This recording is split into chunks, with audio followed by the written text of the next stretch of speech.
report on Stand Your Ground is out. What's your reaction? Well, it's what I expected. I mean, when you put a task force together of people who wrote the bill and full of people who support Stand Your Ground, I knew that the task force wouldn't come up with anything earth-shattering in their final report.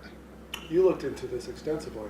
Yes, and when anyone who takes a serious look at it and look at all of the data and look at all of the misuses of Stand Your Ground and how from Miami people chasing someone down the street and stabbing them to death, to Tampa where people are getting shot on playgrounds, all the way to Tallahassee, where gangs are using Stand Your Ground as they shoot up the streets of Tallahassee. Anyone that looked at that data realistically would have come out with stronger recommendations, as my task force did, to revisit Stand Your Ground, give people the ability to defend themselves, but we need to revisit and not perpetuate this culture of violence that Stand Your Ground is doing.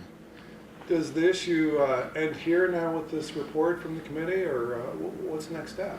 Well, I think a bill is being filed by Senator Simmons, which has some of the things that his task force came up with, which are minimal things, but at least that gets the discussion going, and you will see amendments by myself and others to really make some changes to this bill to, again, protect people's rights, but try to stifle this culture of violence.